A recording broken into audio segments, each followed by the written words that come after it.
নমস্কার বন্ধুরা, তোমরা দেখছো রতন বর্মন অফিসিয়াল। আজকে আমরা আলোচনা করব ক্লাস অষ্টম শ্রেণীর বাংলা মক টেস্ট নিয়ে। তো তোমাদের এটা দ্বিতীয় পরীক্ষার জন্য খুবই গুরুত্বপূর্ণ। মোট 25 নম্বরের একটা প্রশ্ন এখানে আছে।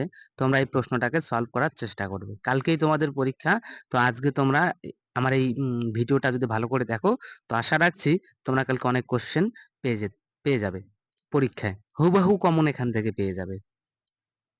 তো দেখো, একের এক বলছে কি, বলছে জমিদার বলে বছরে মাছ বিক্রি হয়। জমিদার মানে নিজের মুখে কত বলেছিল, সে বছরে কত টাকার মাছ বিক্রি করে? 500 টাকার, 300 টাকার, না 200 টাকার? তো বন্ধুরা, এটার উত্তরটা আমি বলে দিচ্ছি, 200 টাকার। এদের মধ্যে কোনটি বেকার ছোকরার বৈশিষ্ট্য? ঠিক আছে, ঠোকা কপাল, টাইট প্যান্ট, না ভালো মেজাজ? ঠোকা কপাল। তারপর দেখো, 1-3, বৃক্ষ শিশু নিরাপদে নিদ্রায় যায়।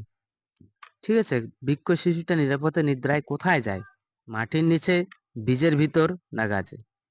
গাছে। সেটা হবে বীজের ভিতর। 1-4, বুকুর বয়স কত বছর?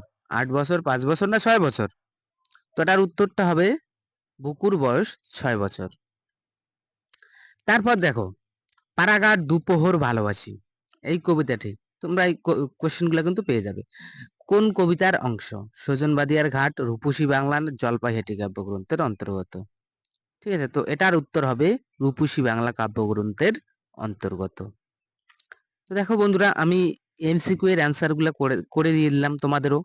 ঠিক আছে, আমার ভিডিওগুলো যদি তোমাদের ভালো লেগে থাকে তাহলে তোমরা অবশ্যই আমার চ্যানেলটাকে সাবস্ক্রাইব করে বেল আইকনটা প্রেস করে রাখবে এরকম সুন্দর সুন্দর ভিডিও পাওয়ার জন্য।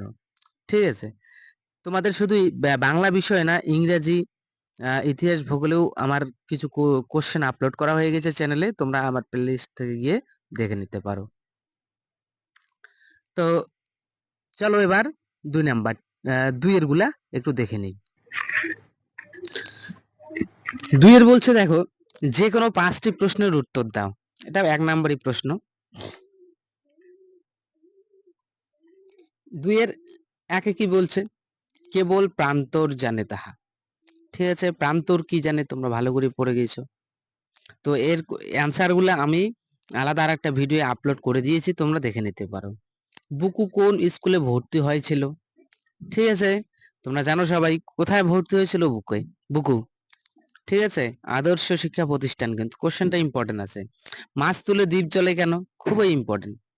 বৃক্ষ শিশু নিরাপদে নিদ্রায় যায়। বৃক্ষ শিশু কোথায় নিরাপদে নিদ্রায় যায়? এটা এমসিকিউ তো ছিল। গ্রামের একমাত্র ভরসা কি? ঠিক আছে, গ্রামের একমাত্র ভরসাটা কি ছিল? ওই 100 বিঘার মাঠটাই। এখানে অপশন আছে। ঠিক আছে, তোমরা তোমাদের মতো করে অ্যান্সার গুলা একটু দেখে নিবে, বা তোমাদের ক্লাস টিচারের কাছ থেকে বা টিউশন টিচারের কাছ থেকে অ্যান্সার গুলা করে নেওয়ার চেষ্টা করবে, অথবা আমাকে কমেন্টে জানাও, আমি উত্তরগুলো তোমাদের পিডিএফ আকারে দিয়ে দেব। 2-6 কি বলছে? মানুষ বড় কাঁদছে, কি কারণে কবি একথা বলেছেন? ঠিক আছে, এখানে আমি 6টা কোশ্চেন দিয়েছি, একটা তোমাদের বাড়তি কোশ্চেন দিয়েছি। 6টার মধ্যে যে কোনো 5টা প্রশ্নের উত্তর তোমাদের দিয়ে দিতে হবে। তারপর আসো 3-এ, যে কোনো 3টি প্রশ্নের উত্তর দাও। দেখো, এখানে 2 নম্বরের প্রশ্ন আছে, 3×2=6। মানুষ খাঁটি কিনা চেনা যায় শুধু টাকার সম্পর্কে।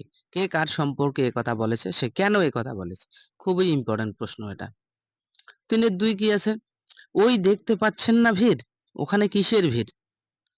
বুঝতে পারছেন তো কোথা থেকে কোশ্চেন গুলো নেওয়া হয়েছে? ডিঙিও ভাসিছে কার জলে, ডিঙিটি কেমন, সেটি কোথায় বাঁধা ছিল? ঠিক আছে, খুব সুন্দর প্রশ্ন এগুলা। এই কোশ্চেন গুলাই তোমরা পরীক্ষায় হুবহু পেয়ে যেতে পারো। ছেলের কথা শুনেই বুকুর মার মাথায় বজ্রাঘাত। ছেলের কথা শুনে বুকুর মার মাথায় বজ্রাঘাত হলো কেন? ঠিক আছে, এখানে দেখো আমি 4টি কোশ্চেন দিয়েছি, তার মধ্যে 3টি, এখানেও একটা অপশন তোমাদের দিয়ে দেওয়া হয়েছে। এর আসো, যে কোনো 2টি প্রশ্নের উত্তর দাও। ঠিক আছে, এখানে 1 নম্বরের প্রশ্ন আছে, এটা ব্যাকরণ পাঠ মনে হয়। দেখো, স্টেশন স্টেশন, বলিয়া বললা। ঠিক আছে, বলে ধ্বনির কোন নিয়মটি এখানে প্রয়োগ করা হয়েছে? হাবাব করে আছে, তোমাদের পরীক্ষা 1 নাম্বার করে থাকবে। 5-এর 2-এ দেওয়া আছে, তাদের অনেক কথা বুঝিতে পারি, আগে যাহা পারিতাম না। এটা হ্যাঁ সূচক বাক্যে রূপান্তর করতে হবে। তারপরে দেখো 5-এর 3-এ আছে, পদ কাকে বলে? পদ কয় প্রকার ও কি কি? ঠিক আছে, খুব সুন্দর করে আমি এগুলা করে দিয়েছি, তোমাদের কোচিংও করাইছি, আমার ভিডিওর প্লেলিস্টেও আছে, তোমরা দেখে নেবে। তারপর দেখো 6 এর চিঠি লেখো। এখানে দেওয়া হয়েছে, তোমার অঞ্চলে যত্র আবর্জনার স্তূপ সংশ্লিষ্ট কর্তৃপক্ষের দৃষ্টি আকর্ষণ করে একটি বহুল প্রচারিত সংবাদপত্রের সম্পাদককে চিঠি পাঠাও, অথবা জীর্ণ সেতু সংস্কারের বিষয় তুলে ধরে দৈনিক পত্রিকার সম্পাদককে পত্র পাঠাও। ঠিক আছে, যে কোনো একটা লিখতে হবে দুইটার মধ্যে। এখানে 5 নাম্বার আছে। তো এই ছিল তোমাদের দ্বিতীয় সাবমিটিভ পরীক্ষার প্রশ্নপত্র। তোমরা এই প্রশ্নটা খুব সুন্দর করে সলভ করে পরীক্ষা দিতে যাও।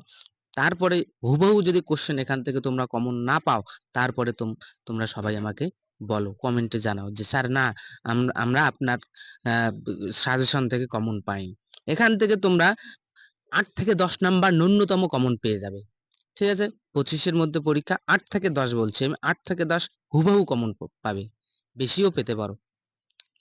তো এভাবেই আমার পাশে থাকো, চ্যানেলটাকে সাবস্ক্রাইব করো, লাইক করো, কমেন্ট করো, ভিডিওগুলোকে বন্ধুদের সঙ্গে শেয়ার করো। তোমরা যদি আমাকে কমেন্ট করো না, তা আমার ভিডিওতে যদি কমেন্ট করো, তাহলে আমি অনুপ্রাণিত হই।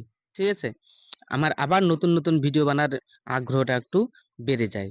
তাই বলছি, তোমরা সবাই আমার চ্যানেলটাকে একটু কমেন্ট করে দাও, লাইক করো, শেয়ার করো বন্ধুদের সঙ্গে। আর ইনস্টাগ্রামে এবং ফেসবুকে অবশ্যই আমাকে ফলো করতে পারো। আমার ফেসবুক হচ্ছে রতন বর্মন, আমার ইউটিউব হচ্ছে রতন বর্মন অফিসিয়াল, এবং ইনস্টাগ্রাম আইডি আছে রতন বর্মন দিয়ে। তো ভালো থাকবেন বন্ধুরা, তোমরা ভালো করে পরীক্ষাটা দাও। আগামীকাল তোমাদের পরীক্ষা। তো তোমাদের ভালোর জন্য আমি এই ভিডিওটা আপলোড করব। ঠিক আছে, তোমরা দেখে নাও আর কোশ্চেনগুলো সলভ করার চেষ্টা করো। ধন্যবাদ বন্ধুরা।